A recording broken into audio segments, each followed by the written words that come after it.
어떤 교회가 훌륭한 교회입니까? 남들이 부러워할 화려한 건물을 가지고 있고 최첨단 시설들, 장비들을 갖추고 있고 수만 명이 모여야 훌륭한 교회일까요? 과연 어떤 모습이 주님이 기뻐하시는 신앙생활의 모습이겠습니까?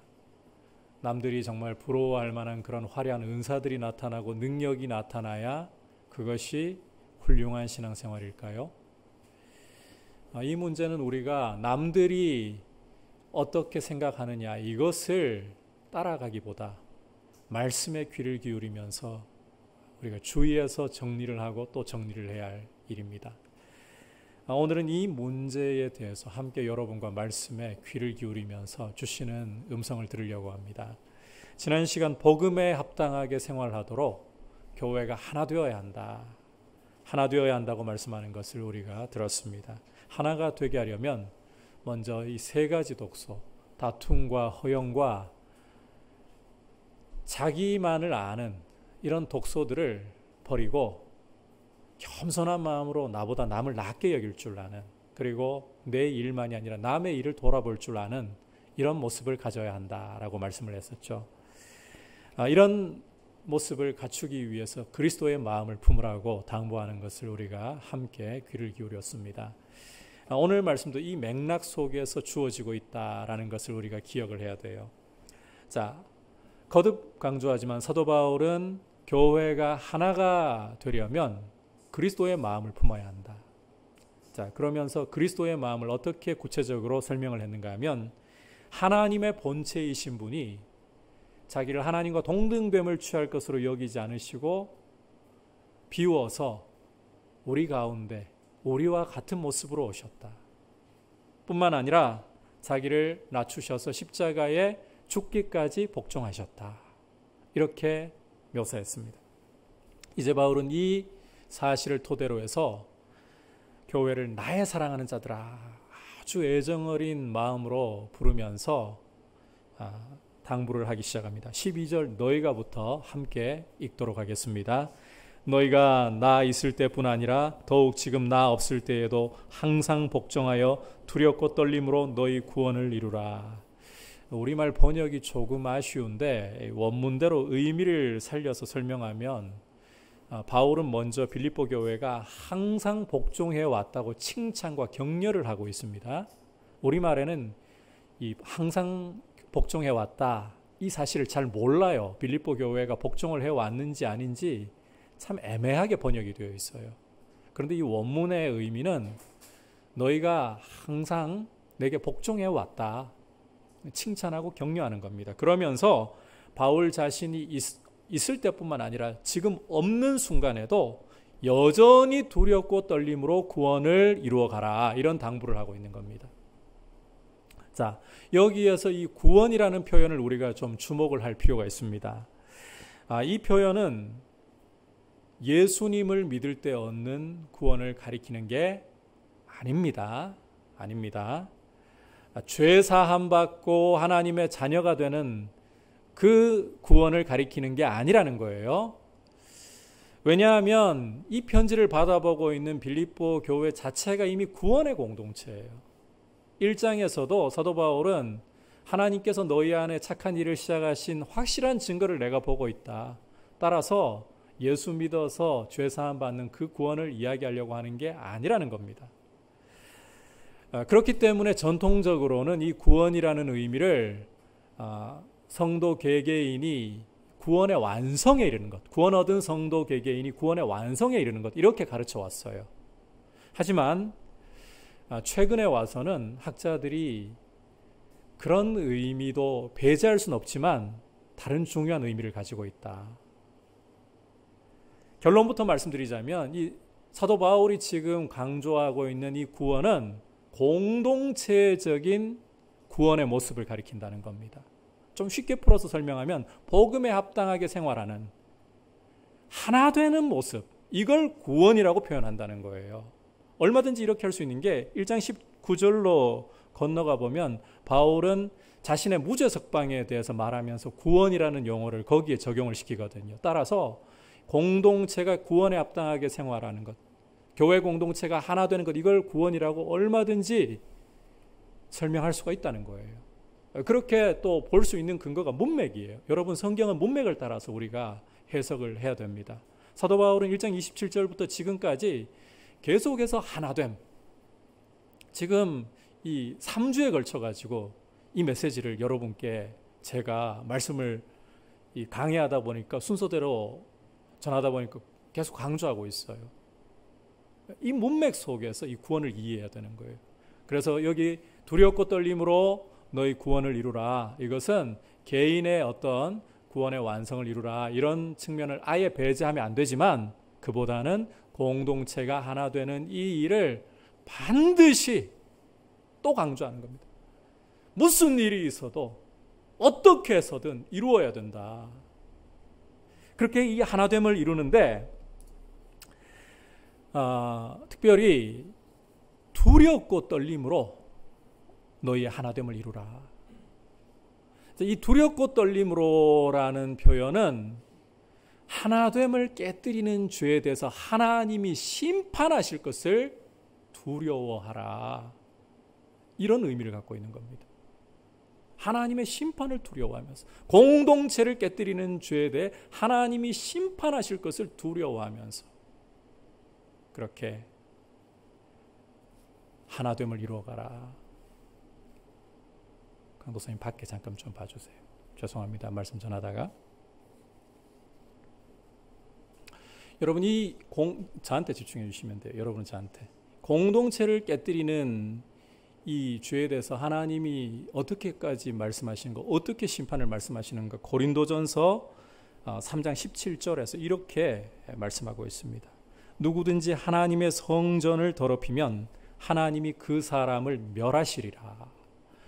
자, 여러분 앞에 화면에 뜨고 있잖아요. 이 말씀에서 누구든지 하나님의 성전을 더럽히면, 성전을 더럽힌다는 말은 우리가 이 더러운 죄악들 일반적으로 생각할 수 있을 거예요. 뭐 성적인 죄라든지 도둑질이라든지 뭐 살인이라든지 이런 죄를 떠올리기 쉬울 거예요. 그런데 고린도전서 13장에서 이 문맥을 보면 성전을 더럽힌다는 것은 교회의 하나됨을 깨뜨린다는 거예요. 고린도 교회는 네 개파로 갈라져 가지고 나는 바울에게, 나는 아볼로에게, 나는 게바에게, 나는 그리스도에게, 이렇게 네 개파로 갈라져 가지고 서로 이 분열하고 있고 하나됨을 훼손하고 있었습니다. 그런 죄에 대해서 하나가 되지 않으면 하나님이 멸하신다, 아주 두렵게 경고하는 겁니다. 따라서 여러분, 하나됨이야말로 하나님이 어떤 것보다도 강조하실 정도로 교회에게 중요한 일이구나, 이 정도로 강조하신다면, 하나됨을 깨뜨리면 다른 죄에 대해서는 이 정도로까지 세게 말씀 안 하셨어요. 그런데 이 하나됨을 깨뜨리는 죄에 대해서는 멸하시리라, 아주 선명하게까지, 이렇게까지 강조하시기 때문에 어떤 것보다도 교회의 하나됨을 우리는 중요하게 여기고, 정말 교회가 깨어질까, 교회의 하나됨이 훼손될까, 우리는 그것을 조심하면서 함께 힘을 모아서 하나됨을 이루어가야 한다는 것입니다. 자, 그런데 우리가 이 말씀을 보면서 단순히 이제 두려움만을 가지면 안 돼요. 교회를 깨뜨리면 안 되는데, 정말 조심해야 되는데 두려움만 가져서는 안 돼요. 14절 함께 읽어보겠습니다. 시작. 너희 안에서 행하시는 이는 하나님이시니 자기의 기쁘신 뜻을 위하여 너희에게 소원을 두고 행하게 하시나니. 자, 이 13절 죄송합니다. 다시 같이 한번 읽을까요? 시작. 너희 안에서 행하시는 이는 하나님이시니 자기의 기쁘신 뜻을 위하여 너희에게 소원을 두고 행하게 하시나니. 이 빌립보서 번역 부분에서 좀 아쉬운 부분들이 종종 있는데, 이 13절 우리말에는 번역이 없어요. 그런데 원문을 보면 시작하면서 왜냐하면이라는 접속사가 달려 있습니다. 다시 말해서 두렵고 떨림으로 구원을 이루어야 할 즉 교회의 하나됨을 이루어야 할 이유가 교회 안에 하나님이 행하시기 때문이다. 당신의 거룩한 뜻을 이루시기 위해, 하나됨이라는 거룩한 뜻을 이루시기 위해 소원을 교회 안에 불어넣으시면서 역사하시기 때문이다. 그러니 이런 도움이, 하늘로부터 오는 도움이 있으니 너희는 두렵고 떨림으로 하나됨을 이루라. 어떤 소원을 주시는가 하면 우리가 이미 살펴본 내용들이에요. 겸손한 마음으로 나보다 남을 낮게 여기려고 하는 소원, 내 일뿐만 아니라 남의 일을 돌아보아야 한다는 거룩한 소원, 이런 소원을 하나님이 교회 안에 주셔서 하나됨을 이루게 돕고 계신다. 동기를 부여하고 계신다. 반대로는 나의 말과 행동이 공동체 안에 있는 형제들에게 혹시라도 걸림돌이 되면 어떻게 하나, 내 말 때문에, 나의 얼굴 표정 때문에, 나의 행동 때문에 상처를 받고 믿음에 영향을 받으면 어떻게 하나, 이런 거룩한 두려움, 이런 두려움도 하나님이 주시는 소극적인 의미의 소원인 거예요. 그렇게 하나됨을 이루어가게 하신다는 겁니다.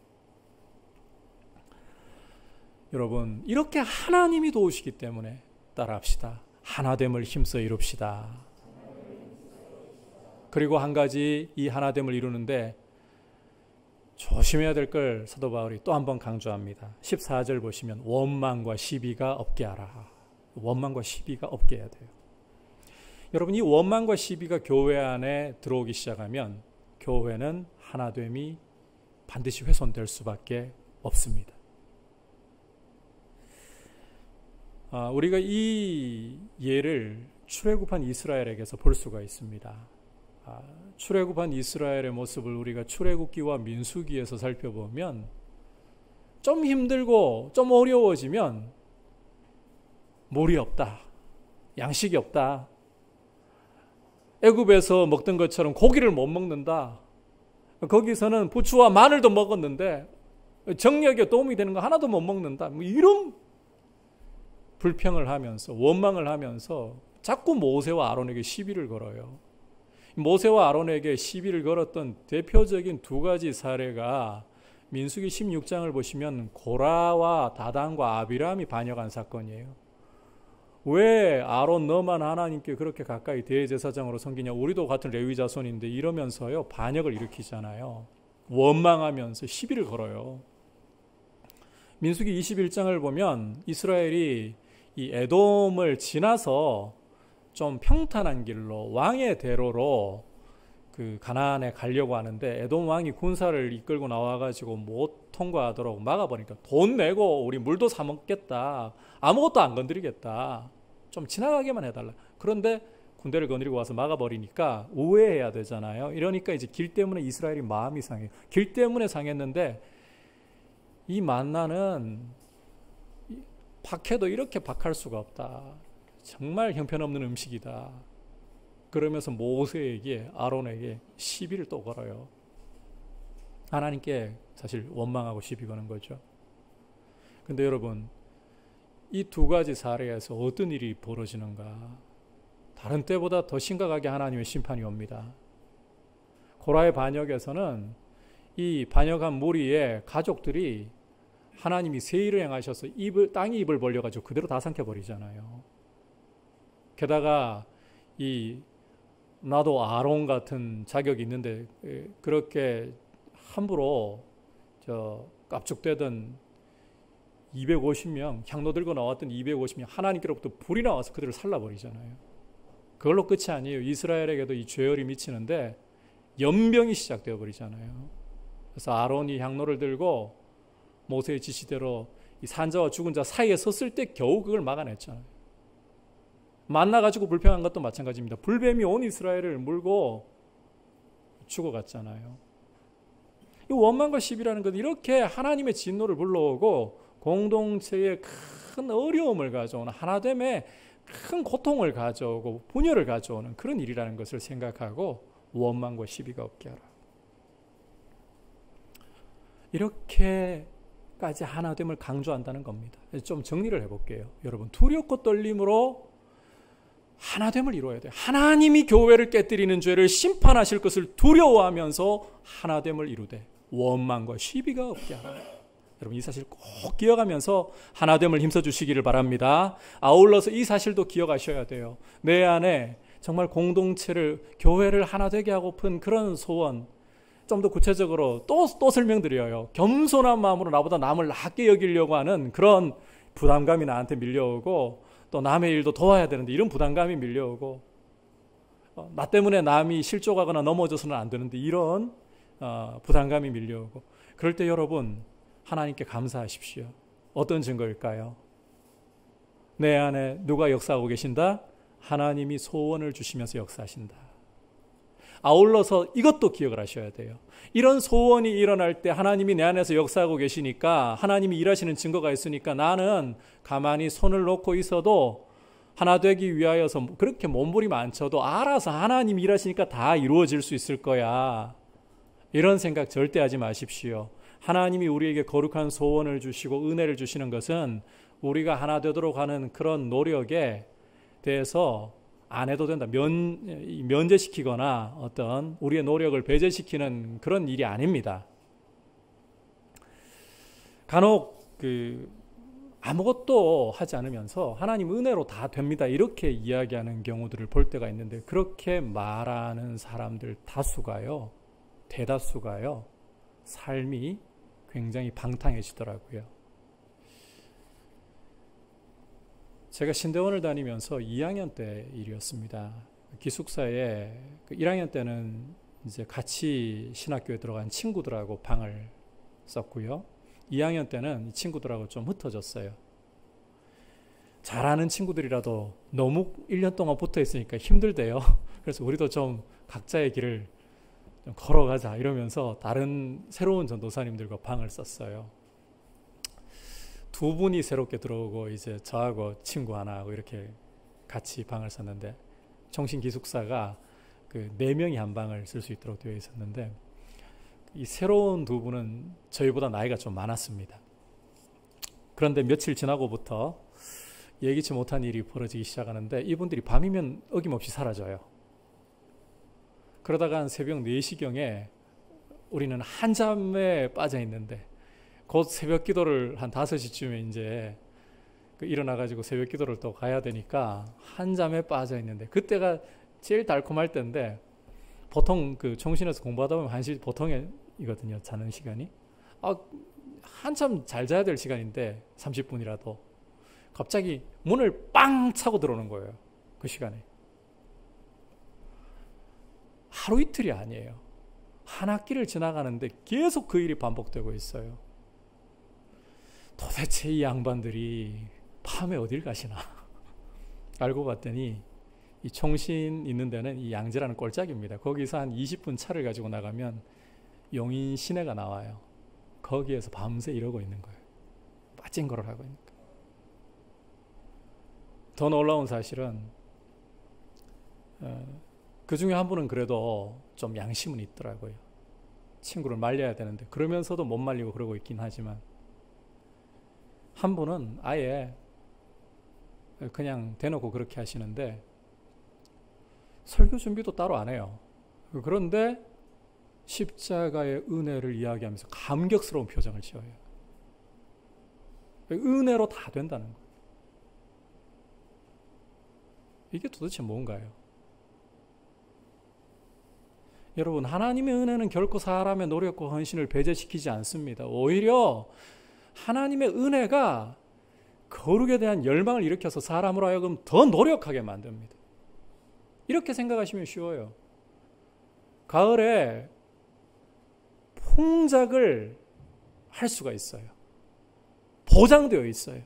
그러면 여러분, 농부라면 띵굴띵굴 방 안에서 잡초가 나든 이 모 사이에 피가 자라든 진딧물이 먹어버리든 벌레가 와서 먹어버리든 알아서 되겠지, 알아서 어차피 풍작 되겠지 이러시겠어요?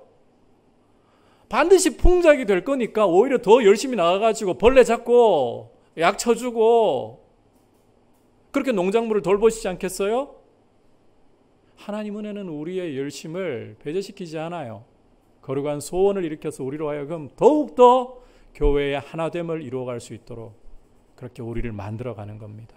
이 사실 꼭 기억하시라는 거예요. 그러니까 하나님이 주시는 거룩한 소원을 가지고서 두렵고 떨림으로 원망과 시비가 없도록 그렇게 하나됨을 우리가 이루어갈 수 있기를 주님의 이름으로 축복합니다. 자, 이제 계속해서 그렇다면 이렇게 하나 되어야 하는 목적, 오늘 말씀에서는 이제 이 목적을 굉장히 선명하게 사도 바울이 드러냅니다. 함께 15절 16절 말씀 읽도록 하겠습니다. 시작. 이는 너희가 흠이 없고 순전하여 어그러지고 거스르는 세대 가운데서 하나님의 흠 없는 자녀로 세상에서 그들 가운데 빛들로 나타내며 생명의 말씀을 밝혀 나의 다름질이 헛되지 아니하고 수고도 헛되지 아니하므로 그리스도의 날에 내가 자랑할 것이 있게 하려 함이라. 자, 이 말씀에서 바울은 빌립보 교회가 흠이 없고 순전하기를, 그리고 이 어그러지고 거스르는 이 세상 가운데에서 하나님의 흠 없는 자녀가 되어서 빛들로 나타나기를, 자, 흠 없고 순전하게 되어서 빛들로 나타내기를 바란다라고 말씀합니다. 여기 자, 강조하는 표현, 흠 없고 순전하다, 빛들, 이 표현들을 생각하십시오. 이게 바로 두렵고 떨림으로 교회가 하나 되어야 할 중요한 이유고 방향이라는 거예요. 목적이라는 거예요. 자, 참고로 여기 빛들로 나타낸다, 제가 강조했던 단어잖아요. 이 빛들로 나타낸다, 이것은 착한 행실을 나타낸다는 말입니다. 마태복음 5장 16절을 보면 주님이 산상설교에서 이같이 너희 빛이 사람 앞에 비치게 하여, 그 다음 보시면 표현이 바뀌죠. 이렇게 그들로 너희 착한 행실을 보고, 이 빛이라는 게 착한 행실이라는 거죠. 착한 행실을 보고 하늘에 계신 너희 아버지께 영광을 돌리게 하라. 여러분, 이렇게 교회는 순전하고 흠 없는 모습으로 착한 행실로 세상을 비추어야 되는 거예요. 여기서 우리가 이 순전하다, 흠 없다, 착한 행실이다, 이게 어떤 것인지 좀 구체적으로 생각하고 가야 됩니다. 모호하게 갈 수 없습니다. 지금까지 사도 바울은 계속해서 교회의 하나됨을, 공동체적인 이야기를 해왔어요. 따라서 이 공동체의 하나됨이라는 이 중요한 일을 이루는 가운데에 여러분, 이 사실 꼭 기억하셔야 돼요. 개인의 영적 성장이 담겨 있어야 된다. 이걸 먼저 이야기하고 싶어요. 순전하고 흠없다, 이 맥락 속에서 공동체의 하나됨이라는 이 흐름 속에 개인의 영적 성장이 같이 몰려서 가야 된다. 절대로 여러분, 내 개인이, 공동체 상관없이 개인이 성장하고 성숙하다 보면 하나됨이야, 공동체 하나됨이야, 자동으로 이루어지는 거 아니겠느냐? 아닙니다. 순서를 여러분 그렇게 보시면 안 돼요. 오히려 공동체의 하나됨을 위하여서 우리가 함께 합심해서 노력할 때에 거기에 물려서 개인의 영성이 가장 잘 자라는 거예요. 공동체의 영성과 개인의 영성을 절대로 분리시키지 말라는 말이에요. 여러분, 우리는 보통 특히 어떤 깊은 영적 체험을 원하는 경우일수록 혼자서 어떤 깊이 기도하고 혼자서 어디 산에 올라가 가지고 내 죄를 계속해서 주님의 보혈로 닦아내고 성령의 은사를 받고 이러면 영적인 거장이 되고 대단한 사람이 될 수 있고 예수님 닮은 사람이 될 수 있을 거라는 그런 생각들을 하는 경우가 있습니다. 그런데요, 그렇게 혼자 해가지고 내 모습이 안 깎여요. 죄송하지만 안 깎여요. 우리 영적인 성장이 제대로 이루어지려면 공동체라는 맥락 속에 들어와야 돼요. 공동체 하나됨을 위해서 뛰어드는 거예요. 뛰어들어서 부대껴야 돼요. 부대끼면서요, 우리는 어쩔 수 없이 부딪힙니다. 우리는 다 다른 사람들입니다. 이 중에 한 사람도 같은 사람이 없어요. 목사인 저부터 시작해서 제 몸에서 태어난 저희 아이까지 저를 닮았을지는 몰라도 저하고 똑같을 수가 없어요. 아이하고도 갈등이 일어나요. 부대끼면 부딪혀요. 공동체 안에서 함께 하나가 되려고 부대끼어 보면 부딪혀요. 그런데 중요한 것은 이렇게 부딪히면서 내 모가 난 모습들을 보는 거예요. 깨어지는 거예요. 그것 때문에 나를 알기 시작해요. 안 그러면 혼자 있어서는 나를 몰라요. 절대 몰라요. 부딪히지 않는데 내가 뭐가 난지 나 괜찮은 사람으로 알죠. 부딪혀보면 아는 거예요. 알기 시작하는 거예요. 그러면서 주님 앞에 내 모난 모습을 인정하기 시작하고 회개하기 시작하고 어떻게 하면 형제와 잘 지낼 수 있을까? 형제를 품으려고 하나 되어야 되니까 노력하고 이러면서 우리 인격이 깎여가고 변화되어 가는 겁니다. 이렇게 바뀌어야 여러분 개인 영성이 가장 아름답게 빛나게 자라는 거예요. 이게 다가 아니잖아요. 교회는 또 서로 사랑으로 격려함이 있잖아요. 부딪혀서 깨짐이 있지만 동시에 좀 못해도 여러분 교회는 효율로 가면 안 됩니다. 효율을 우리가 이 땅에 있는 동안 전혀 안 따지지는 못할 겁니다. 이왕이면 좀 더 잘할 수 있는 걸 잘하도록 하는 게 좋잖아요. 그런데 효율이 전부가 아니에요. 우리 주님 우리 꼴 보시면 효율 하나도 안 나와요. 포효 흘려가지고 주에서 건져놨더니 맨날 우리는 넘어지고 실패하고 찢기고 주님 배신하고 그러잖아요. 효율이 나오나요? 우리를 효율 따져가지고 보시면 효율이 아니에요.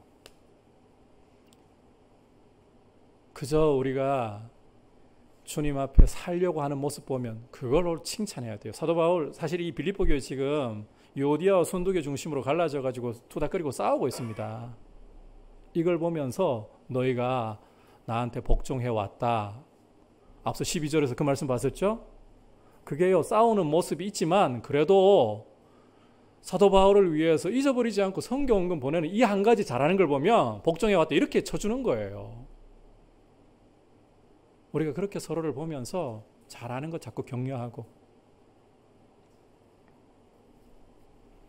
이러면서 교회가 하나를 이루어가면서 성도 개개인이 자라가는 겁니다. 이 과정 없이 별도로 따로 떨어져 가지고 골방이 필요합니다. 하나님과 기도로 교제하면서 자신을 돌아보고 자신을 회개하고 주님 뜻 가운데 세우기 위해 골방이 필요한데 이 골방이 필요한 이유가 공동체를 참여하면서 가져야 되는 골방인 거예요.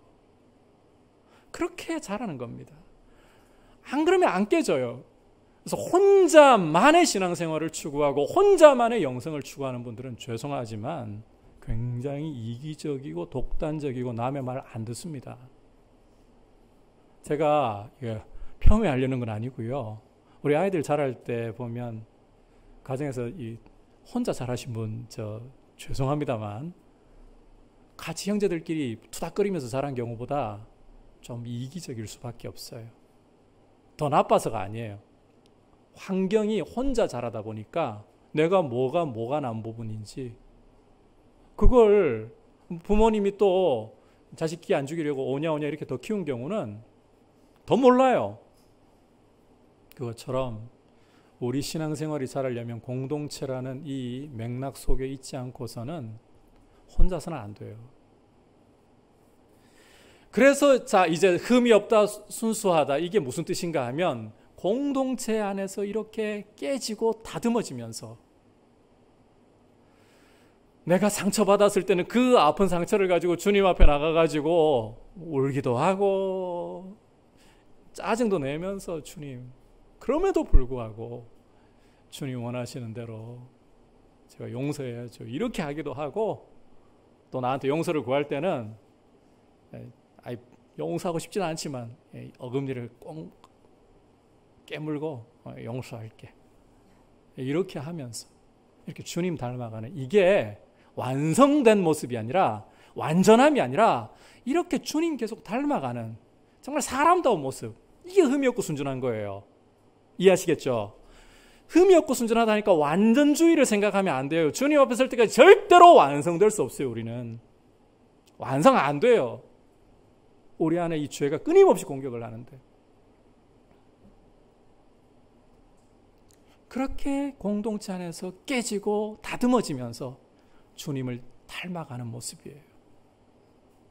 이런 모습이 드러날 때, 내가 약한 거 인정하고 용서 구할 줄 알고, 또 용서하러 올 때 용서해 주면서 품어주려고 할 줄 알고, 이런 모습이 흠이 없고 순전한 모습이라는 거예요. 이런 모습이 드러날 때 세상이 교회를 교회답게 보기 시작해요. 이런 모습을 보이는 것이 바로 빛을 내는 거예요. 그리고 이렇게 빛을 낼 때 이 빛이라는 것은 선교적인 역할을 하는 겁니다. 다니엘 12장 3절을 보면 이렇게 말씀을 하고 있습니다. 많은 사람을 옳은 대로 돌아오게 하는 자는 별과 같이 영원토록 빛나리라. 빛을 낸다는 건 착한 행실로 그리스도의 성품을, 말씀을 밝혀 보여주면서 사람들이 예수 믿도록, 돌아오도록, 그래서 하나님께 영광을 돌리도록 하는 모습이라는 거죠. 그러니까 16절을 여러분이 계속 보시면 생명의 말씀을 밝혀, 사도 바울이 이렇게 덧붙이고 있죠. 말씀을 꼭 붙들고 순종하면서 말씀을 세상에게 드러내는 것. 이게 교회가 가야 할 하나된 방향이라는 겁니다. 이런 모습으로 서는 교회가 훌륭한 교회라는 겁니다. 돈이 많아서 훌륭한 거 아닙니다.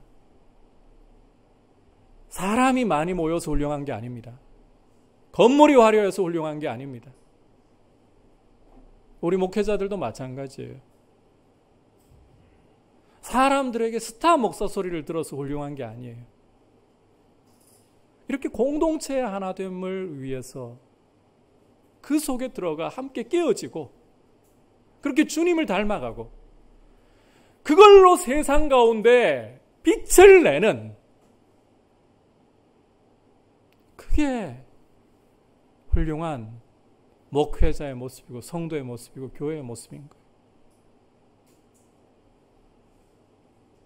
혹시 은사가 뛰어난 게 많으면 세상이 예수님 믿기 쉽겠지? 안 그렇습니다. 고린도 교회는 은사가 정말 많은 교회였습니다. 고린도전서 12장을 읽어보세요. 어떤 사람은 지혜의 말씀을, 어떤 사람은 지식의 말씀, 어떤 사람은 병 고치는 은사, 어떤 사람은 능력 행하는 은사, 영분별하는 은사, 다 있잖아요. 다. 그런데 고린도 교회만큼 문제 많은 교회는 없었어요.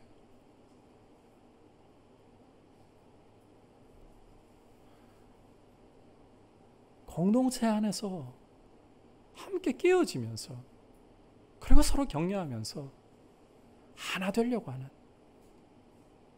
이게 진짜 세상에게 빛을 비추는 과정이고 모습이고, 이 방향으로 가야 되는 거예요. 그게 훌륭한 교회인 거예요.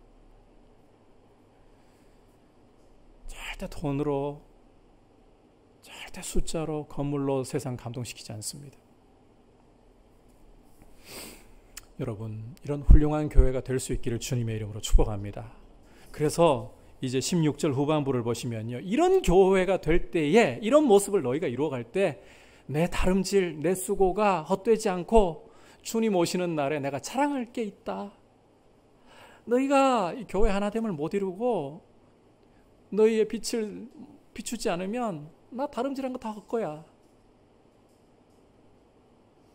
너희의 모습이 내가 주님 앞에 자랑할 일이야. 그런 훌륭한 교회가 되어라.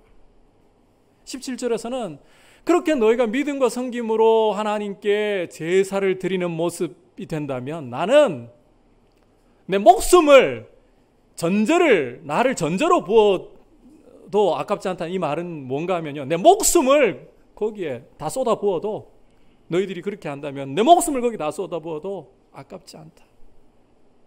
18절에서는 이런 기쁨으로 너희도 기뻐하고 나와 함께 기뻐해. 이런 모습을 진짜 기뻐해야 된다. 교회는 헌금 많이 들어와서 숫자가 많이 모여서 뭐 그것도 기뻐할 수는 있죠, 그죠? 아니 그러면 저 사람 오는데 막 싫어해야 되나요? 그럴 필요는 없잖아요, 굳이. 또 하나님이 필요에 의해 가지고 건물을 확장하게 하거나 이러실 때 그거 싫어해야 되나요? 그럴 필요는 없어요. 필요에 의해서 그렇게 할 수 있어요. 중요한 거는 뭘 정말 기뻐해야 될까? 하나 되는 교회. 이걸 위해서 성도가 그렇게 뛰어들고 참여하고 그 모습이 빛으로 세상에게 드러나서 세상이 예수님을 알게 되고 하나님 아버지께 영광 돌리는, 이게 훌륭한 겁니다. 이런 모습을 우리가 추구하고 이런 훌륭한 교회, 이런 훌륭한 성도가 될 수 있기를 주님의 이름으로 축복합니다. 오늘 예수 그리스도께서 자기를 낮추시고 자기를 비우시고 자기를 낮추셔서 죽기까지 복종하심으로 주신 그 본을 따라 교회가 어떻게 해야 되느냐, 어떤 방향으로 가야 되느냐, 이걸 살펴보았습니다. 첫 번째, 두렵고 떨림으로 구원을 이루는, 원망과 시비가 없이 하나 되는 모습을 이루어가야 됩니다. 이걸 통해서 여러분 세상 가운데 빛을 비추는 착한 행실로, 그리고 또 세상이 구원을 얻도록 하는 이런 일을 이루어가야 하는 것입니다. 여러분, 이런 일을 함께 이루어가는 훌륭한 교회를 세워가고 훌륭한 성도님들이 되시는 귀한 복을 주시기를 축복합니다. 이제 말씀을 생각하면서 620장 같이 주님 앞에 고백드리겠습니다.